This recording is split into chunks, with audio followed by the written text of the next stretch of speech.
Hello and welcome to the Data for Subscriptions podcast, where we discuss and explore how to run better subscription businesses. I'm your host, Berat Bonyan, and today I have the pleasure of welcoming Holger Pietzsch to the show. Holger is the Director of Business Development at Moog Construction and also leading the digital task force at the Committee for European Construction Equipment. Welcome, Holger. Thank you. Thank you for having me on. So today, Holger, we want to discuss the role of data when running as a service or subscription businesses. And I'll just right off the bat take the opportunity and mention that we want to talk about the usage data specifically, because data can mean a lot of different things. And in the case of Moog Construction, when we say usage data, is data that is looking at how machines operate and how machines are utilized. So with that, Holger, let's talk about your background because you've been in the business of running as a service for a long time. Talk us through your experience of running such in different companies, different industries, and what led you then to Moog Construction. Sure. Yeah. Thanks for opening the door here. So yeah, construction runs a little bit in the family. My dad used to run a few quarries in Germany. And then from there, eventually through Caterpillar dealers, I worked my way to Caterpillar. Caterpillar has been very early bird in leveraging data. You know, some of it trickled down from the mining industry, which is obviously in need of highly standardized operations 24/7. And then it started to trickle down into construction in terms of telematics. You know, telematics, I would say, around the 2000s became an increasingly standardized feature on a lot of machines. And at this stage, Caterpillar sort of, made the decision to not necessarily leverage data as a new business, but as the CEO then coined it was, hey, data is an enabler, and it became a key part of optimizing the operating model. That means how can I design machines better, leveraging data and now knowing how they're being used? How can I support these machines better in terms of knowing where and what kind of parts will fail? In terms of optimizing sales and marketing efforts towards the machines and the areas that have higher utilization than others. So I would coin this as my experience on how do you leverage data to optimize an operating model. That means delivering customer value, better, cheaper, faster, but not necessarily different type of value. And then from there, I moved to a company called Hexagon, Leica Geosystems. Hexagon Leica Geosystem is also all about data, but it's more around topography, surveying, geospatial data. And so there are lots of the traditional surveying instrumentations that you know to measure a landscape. These days, you can measure that landscape as it is. You can then define the to-be landscape in terms of here's where I need a road, here's where I need a slope, here is where I need whatever decline or ditch. And then you can use that data to actually, you could say control machines, almost program machines to then change the landscape. So now, given that construction customers get paid for moving dirt, now you get very close to their revenue generation, their own revenue generation. And data in that case allowed them to get paid faster. It allows them to prove the quality of the outcome they have achieved with leveraging that data. And overall, it falls, I would say, within that category now, where we're no longer talking about the operating model of the manufacturer, but really the business model in terms of helping customers create customer value and capturing part of that. And then fairly recently, I joined the Moog, which is, I would say, at the cost of a completely new technology in this space, which is electrification of construction equipment, where we're now substituting, diesel-powered construction equipment with a very heavy CO2 footprint to be run by electrified machines and battery-enabled, and in some places even replacing the hydraulics.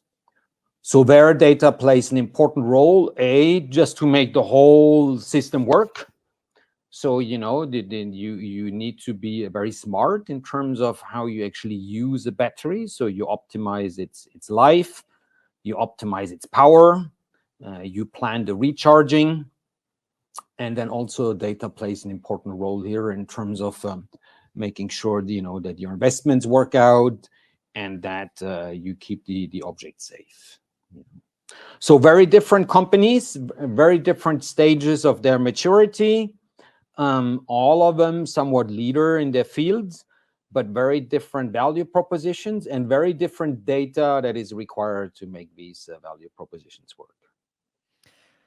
You already hinted to some extent to why customers, when it comes to Moog, prefer the as a service model over the one-time transactional sales model. But why don't we elaborate a little bit on it? Why is it so that the customers do prefer this approach?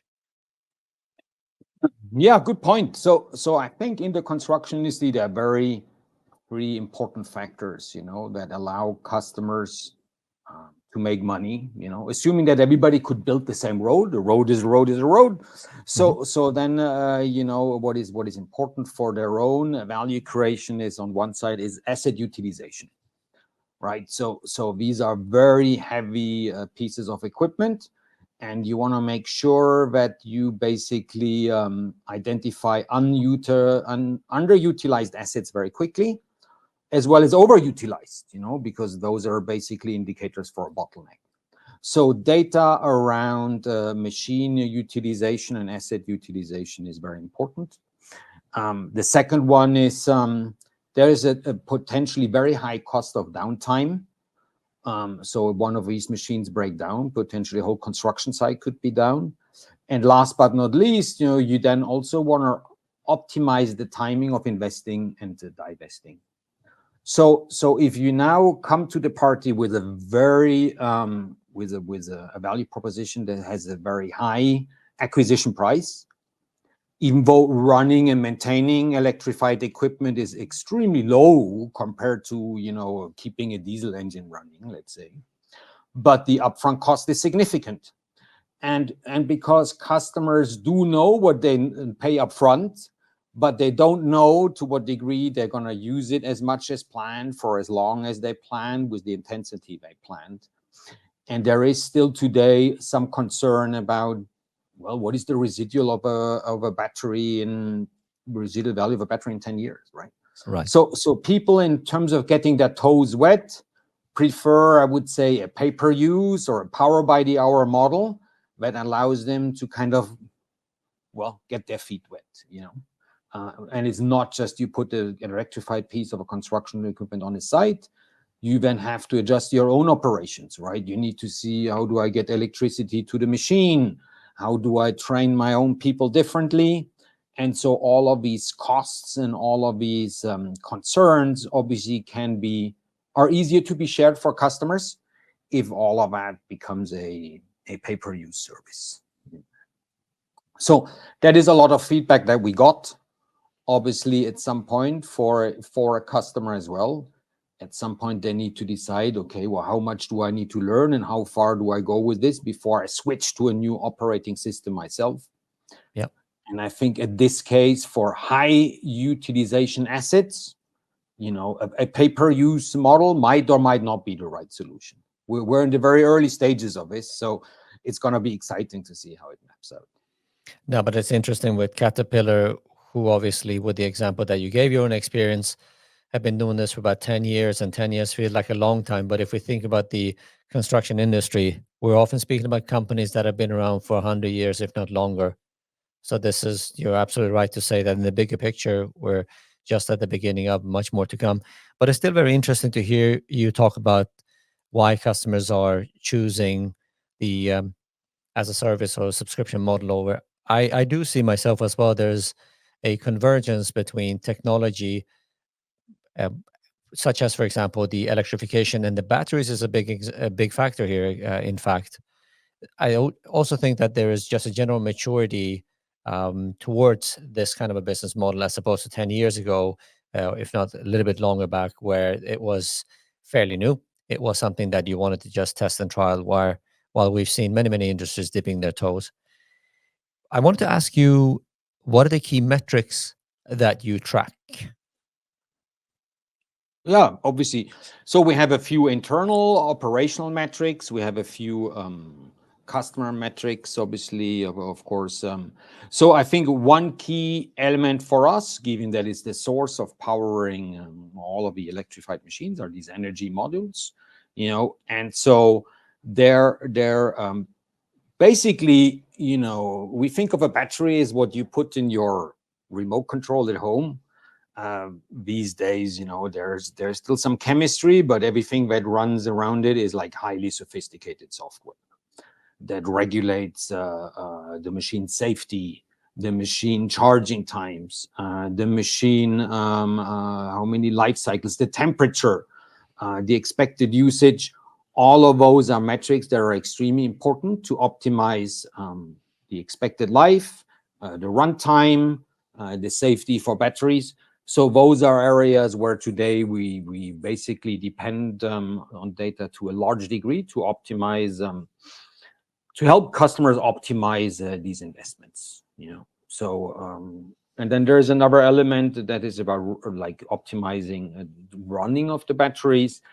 And then there are similar elements in terms of maintaining the batteries, charging the batteries. So it's a very, very data intensive business, both in terms of running the product, as well as making sure you help customers themselves adapt their operations to how do I now run an electric asset on my construction site as compared to running around with a fuel truck, which we've done for several generations now.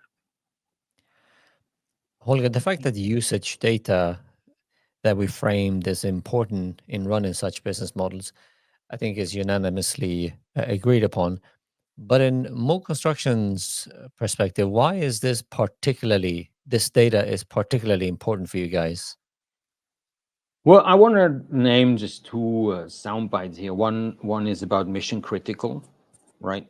So these machines, they operate in a team. A construction site is like a little bit like a factory without a roof, and one element going out of whack can have an impact on the entire operation.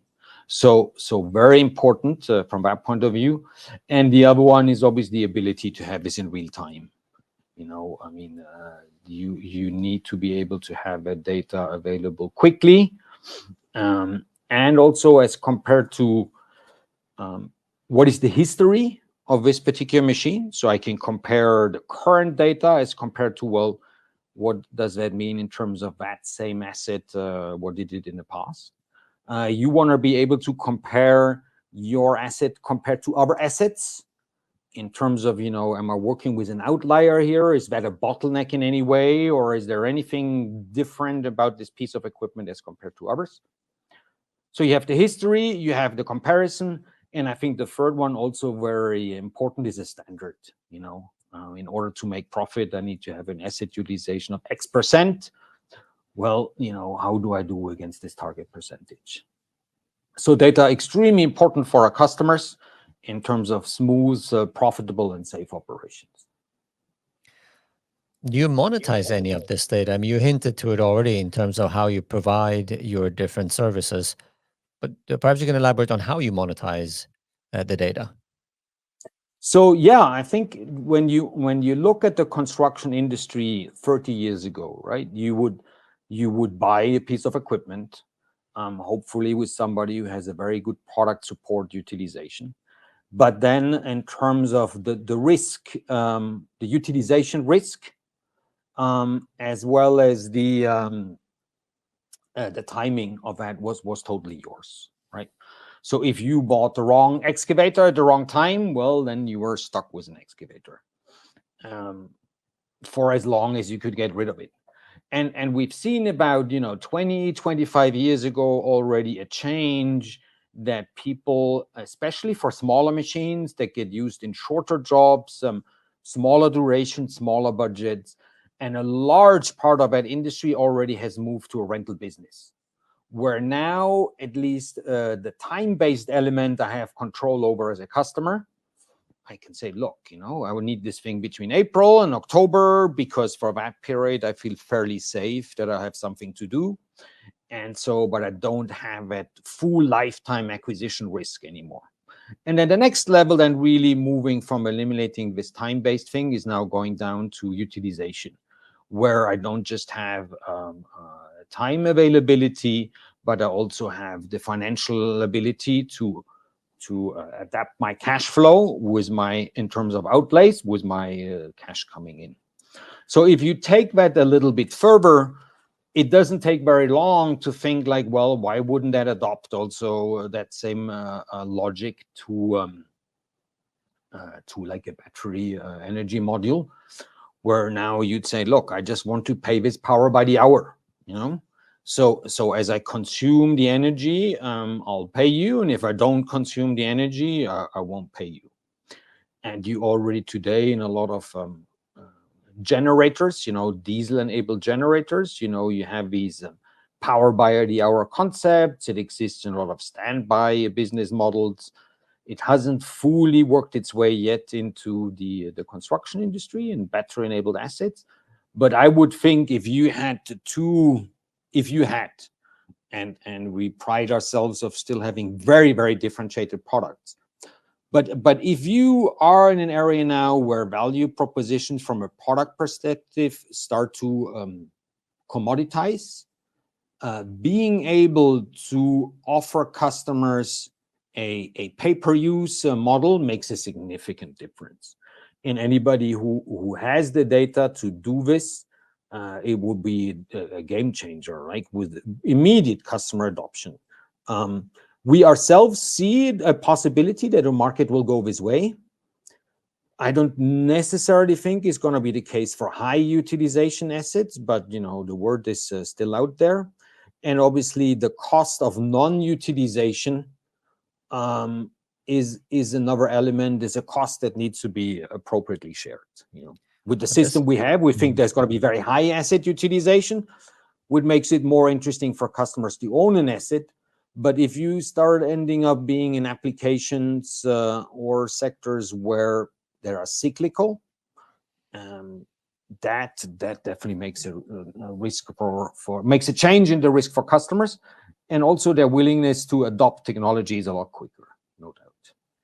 But this is quite interesting and a strong point, Holger, that beyond the traditional product differentiation, that the business model itself is kind of growing in importance of being a differentiator on its own. I wanted to just to play this back in terms of going back to the monetization question. So my understanding is that the way that you offer your services today is in some form of subscription. You have different, we can call them SLAs or service level agreements, where you could pay more or less depending on the, let's say, quality of the service or the uptime that you want. Is that correct? The pay-per-use that you mentioned a couple of times, is that already something that you are doing, or something that you're embarking on within soon? Look, I don't want to call us a stopper anymore, but we're still in the early stages of optimizing product design or distribution and all of the challenges you have as you start. As we scale, I think this frequently comes up as a critical customer requirement and a preference for any supplier. Yeah, the pay-per-use, exactly. Pay by the I hour think the pay-per-use is definitely something they would like. But look, they would like it, but they also want to have a reliable product. They also want to have reliable support when things go wrong. And so it's one of the many milestones we have on the road. I think in terms of scaling at the later stage, this is going to be very, very difficult to avoid seizing that opportunity. That said, for us at this stage, superior product is a must. And I think as the industry matures, one of the next steps will be making more out of for leveraging data for us in terms of our business model, but also for data for customers leveraging that data more, right? Think about, have several electric items running on construction site, and look, you might get your charging logistics wrong, and one machine runs out of power, and then you don't pay for it because you don't consume that power. But the benefit of not paying for that as compared to what you're losing out by having a machine that doesn't operate doesn't make sense either. So I think there's some opportunity here, and we're very happy to have some customers in some areas that want to learn along with us to optimize the equation from both sides, which I think that's probably the best way, to make this happen. So let's shift the feet a little bit and talk about data accuracy after now that we've elaborated a little bit on the role of data and the monetization that you're doing upon it. So, I mean, data accuracy in general, of course, is extremely important. You double clicked on it yourself in terms of why it is for Moog Construction.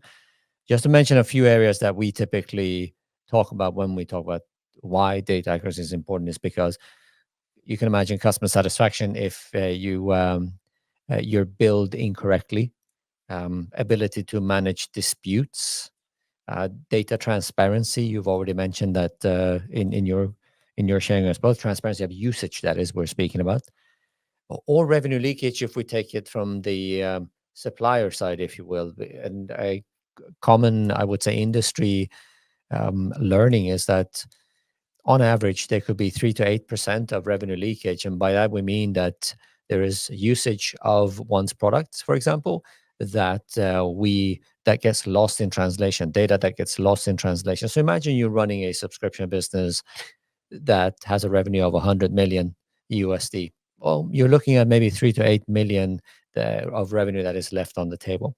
These are just some of the examples. There are more, of course. What I wanted to play back to you is, since data is so important, how do you manage usage data at Moog Construction from a system and tool perspective? Well, I think there we're really, I mean, for most of our standard operations, we run on SAP as an ERP. And I think, it's very difficult today to run a business as a manufacturer without, solid processes running on solid data. We have a little bit of an opt-out here because we're developing newer business models in terms of, we're taking the companies into new areas. And I think to a degree that also means that we do some things still on spreadsheets, and do a lot of data testing and validation around the product, feedback loops. But as I mentioned before, the goal of a manufacturer is volumes. And if you have variability in your processes, it just kills you. So, and I don't think you can eliminate variability in processes without the data. Now the interesting part is the same applies to customers. So if you get to a point where data is at the source of your value proposition or the actual value proposition, and they can see that it allows them to reduce variability, to reduce time, to reduce cost, makes a big difference. To give you an example, in the construction industry, you can spend a long time building a road, which is great. Operationally, it can be perfect, but you want to get paid as early as possible. You don't want to get paid after, you an 18 months project on building a road. And a lot of it being paid is a function of you being able to show to the end user, right, the owner of the infrastructure, like a government or somebody who needs a warehouse or a car park. You have to show them that you've actually done what we are supposed to do within the specifications that were agreed upon. And you don't want to do this with a lot of people driving around, taking measurements and testing the quality of infrastructure. You want this to be based upon a data stream, a data set that both parties agreed upon, and that anybody can monitor at any given point of time. And then as you get close to how customers then improve their own work to cash cycle, let's say, building the road and then getting paid for it, if you can help them accelerate that cycle in terms of you can give them visibility of what the machines did, what material has been used, with which specification have been accomplished, there's a big shift in the industry. And requires a lot of data to flow, as you said, accurately, because these are multi-million dollars of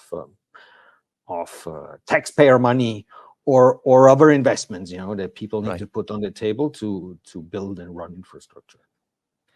So you mentioned that you already have, in when it comes to the management of this usage data, that you're still running manual processes and the Excel, which is not necessarily rare. We actually encounter that fairly often. But if we talk about areas that you're looking to improve, what would you highlight are the next coming areas in the next, say, 12 months, for example, in the short to medium term? What are important areas that you need to improve within? Well, I think one thing we want to make sure is that we have complete transparency for customers and for us in how to optimize the usage of energy on a construction site. Like, how many modules do I need? When is the best time to charge them? Where do I charge them? How do I charge them? Who charges them?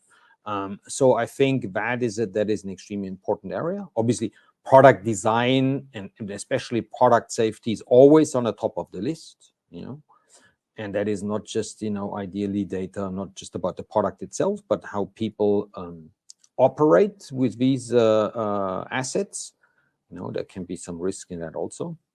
And last but not least, I would love to see a module where you just really don't need to become an expert in construction site electrification, but you have a provider like Moog Construction that make it easy for you to focus back on moving earth and building the infrastructure, as compared to becoming an expert on electrification.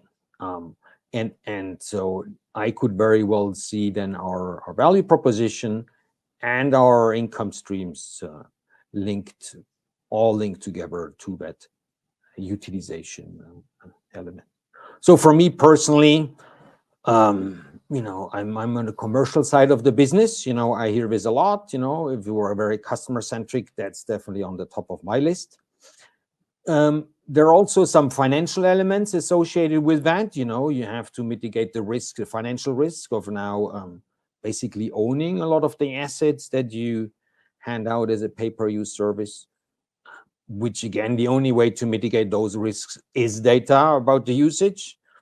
And last but not least, then obviously we need to design the product so they give us the best possible data, the highest accuracy, as well as the platforms and processes to manage it all, because just having it on your phone is not going to cut the mustard. This needs to be on a solid platform that can integrate with other platforms as well.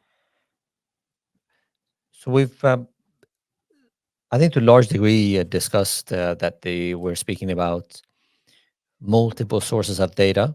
We've talked about the data accuracy and the monetization. One question I have left, really, Holger, is we're speaking sizable volumes of data, and you mentioned before as well that oftentimes we're speaking about real-time data. So what are we talking about? So if you take the construction industry and just generally in the industry, perhaps, what volumes of data are we speaking about on a constant basis here? Well, I think the construction industry today, you can assume that any piece of equipment over 20 tons, let's say less than 7 years old, is probably connected and generating data multiple times a day or across multiple channels. So that makes it millions of assets. And just in my time, we were collecting over 1 billion records a year, 1 billion records of data on machine temperature, data on idle time, data on utilization. So I think there's an extreme this industry is becoming more and more data driven. It is becoming more and more data driven because it's very cyclical. And when the economy, the construction economy collapses in a given industry, you want to know about it very, very early, because inventories start filling up quickly, and factories cannot afford to just build based on guesses.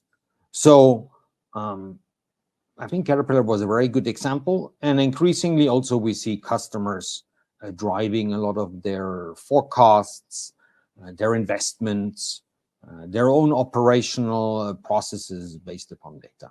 Right. You mentioned data transparency several times, actually, that while we've been speaking to a large degree the business model and monetization and value for customers, the transparency of that data has been mentioned several times. And this is perhaps a good bridge to another question that I have, which is there's a factor of data ownership and data integrity here as well. And we have an upcoming EU Data Act. Perhaps you want to just run us through briefly what should we expect? So this is actually, I think this can be changing. This can be changing. Not just the construction industry, right? The EU Data Act is lateral legislation. It's going to basically impact the usage of any connected object. Yeah. From your razor to your bicycle to your excavator, right? And so I think what was very interesting is the EU has, to a degree, has made the idea of data ownership obsolete. As in,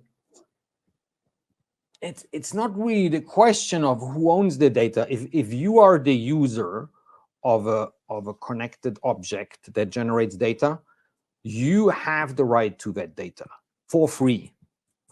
And I think that's going to be a significant change, because it's going to allow a lot more people now to get data that previously was proprietary, that previously was inaccessible.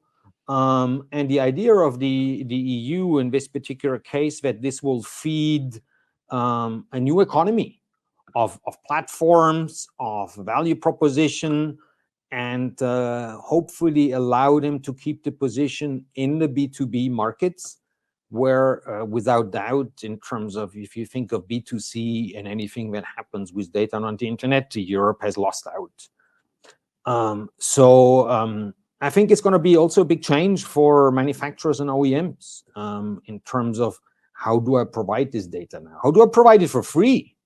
If you don't have the platforms and systems in place, then how many people can you possibly hire or send data around to users that ask for it?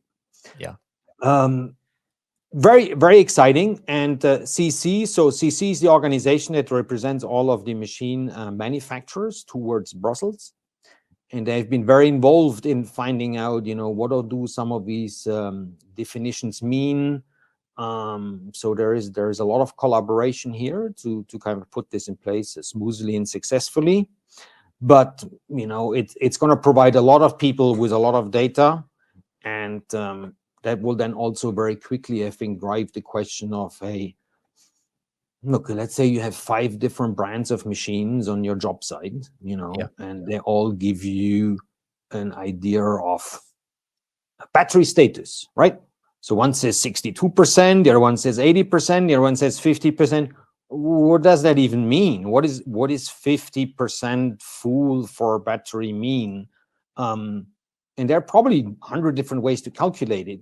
But unless there is some standardization that will take place, that data, however that interesting is for you to have for one machine, it needs to be usable for fleets and for sites. So very excited to see this taking place. And I think for folks like yourself, it's also going to open a lot of doors and needs that none of us can even imagine at this stage. Yeah, we had an interesting speaker earlier in the year, Pavana Kumar, who works out of an agency in the US. The FTC in the US has been driving quite a lot of initiatives around data integrity and making sure that there's transparency, auditability. Of course, here in Europe, we've had GDPR, but I think that the EU Data Act will be quite a significant let's say, pathway to unlocking both value, of course, and opportunities for manufacturers and constructors. However, I also think that it's quite important to understand that it's easy to get overwhelmed when it comes to requirements of data transparency, auditability, to make sure that everything is according to standard. This, I do believe it deserves its own topic. I think it's super exciting, as you're saying. But I can also just understand that as businesses, it's very easy to be overwhelmed when these questions and requirements come in. I So it's a agree. topic to be taken extremely seriously, I would say. It's very very easy to get excited in the candy shop, Yeah. right? But once as an organization you make the switch towards, hey, I now make some of my operational, commercial, or financial processes dependent on data Yes. that I get from a supplier, you want to know what you're doing Yes. before you kind of switch over. And my advice be, don't try this on your own. Match up with people that know what they do. Yeah, I think that's a good advice. There of course are several good ways of doing this, but it's safe to say you probably want to avoiding manual efforts and Excel shops and so on, because it could easily entangle you in a space where it's going to be difficult to sort out. But with that, Holger, thank you very much for also this piece about the upcoming EU Data Act. As a final piece and a wrap up, for everybody who has been listening to us now and have been following your experience, what are the 2-3 advices you want to leave us with if one is looking to accelerate and optimize one's as a service business? What should we do tomorrow? Well, I think I go back maybe to some of the known recipes for starting a business and scaling a business successfully, right? And that's one is addressing that pillar of feasibility. Can I actually build what customers want me to have, and can I build this reliably, consistently, and safely? And so you need to look at the data that it requires you to do that, and build your assumptions, and leverage data even in simulations. Not everything needs to be in the real world, but feasibility is a key element, right? And obviously a lot of Moog's history is in building a motion control for airplanes, so simulation is absolutely key, right, for some of this. So look at what data do I need to make sure that the product I design deliver what they're supposed to do. The second one is viability. And that means, like we talk about some of these models that we had before, but make sure you have the usage data and all of these other data that allow you to understand, how commercially successful it is. I think adoption rates will be significantly higher, but so will be the costs of anything you carry on your balance sheet. And the last one, probably most importantly, is that desirability. And here I think the sky is the limit to a degree what you can do with data to make sure that customers can very easily perceive value out of your products, because they fit their operations better, because they allow themselves to get cash faster, more reliably. And so I think those will be the third area where I would really look at my data in terms of getting usage data about connected objects. So we're going back to feasibility, viability, desirability. Nothing new, but prioritizing which data sets allow you to get there quicker and better. That's really a session worth having with your management team as you go into some of these data-enabled service models. Holger, thank you very much for your time. I've appreciated the conversation. Also, thank you for everybody tuning in today. Thank you.